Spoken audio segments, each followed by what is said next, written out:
Бұрынғы өткен заманда бір патша болған екен.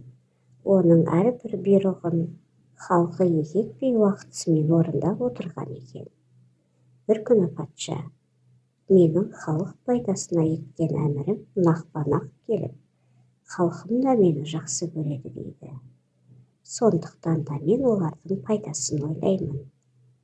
Енді мен осы халқыма зиянды әмір тартып көрейін. Халқым тыңдап, орнына келтірер ме екен, жоқ келтірмес пе екен деп уәзірлерін шақырады. Халыққа тез хабарлаңдар, ешкім басына пайда қылмасын деп әмір етеді. Уәзірлері әмірін халыққа таратып патшаға келеді. Халқыңыз әміріңізді айтқаныңыздай орындайтын болды дейді. Патша уәзірлеріне еш жауап қатпады. Осылай патша түн ортасы ауғанда үстіне ескі жаман киімдерін киіп, берген әмірінің қалай орындалып жатқанын білу үшін көшеге шығады. Келе жатса, шеткері бір қараша үйде шам жанып тұр екен. Патша қайыршы кейпінде шам жанып тұрған үйге кіріп, бір етікші етік тігіп отыр екен. Етікші кіріп келген қайыршыны көріп, орнынан тұрып оған бір үзім нан ұсынады. Сонда қайыршы кейпінде келген патша: сен патшаның әмірін орындамаған не қылған адамсың дейді. Сонда етікші: сенің не шаруаң бар? Сондай әмір қылып отырған патшамызды ақымақ дейді. Себебі мен жарлы кедейлі адаммын. Күнде 4 теңге пайда қыламын, 4 теңге зиян қыламын. Міне мен осымен күн көріп отырған адаммын дейді. Патша ақылды болса, осыны түсінер еді дейді. Патша бұған жауап қайтармастан үйінен шығып кетеді.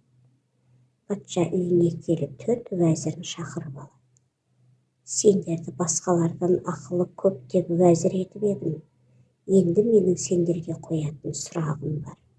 Сұрағым мынау: күнде 4 сом пайда қыламын, күнде 4 сом зиян қыламын. Осы сұрақтың жауабын 3 күн ішінде табыңдар.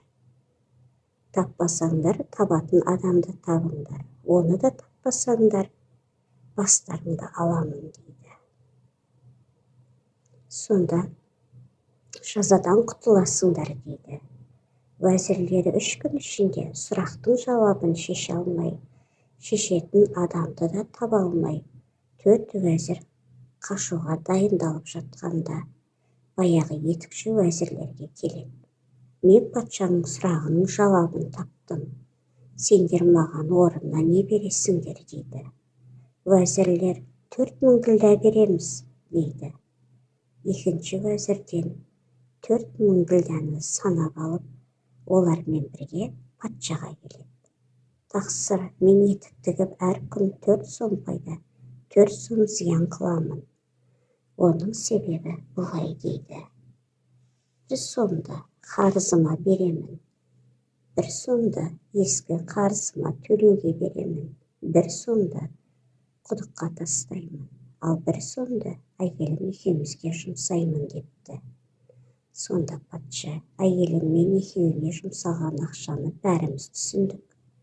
Қалған 3 сомдың жұмсалған орнын анықтап түсіндіріп бер дейді.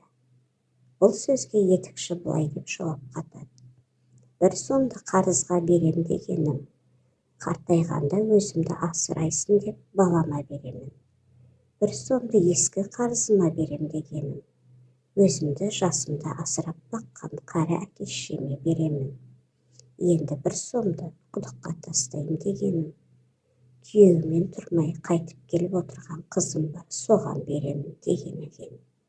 Сонда патша: бұл етікші ақылды адам екен деп өзіне уәзір қылып алған деседі.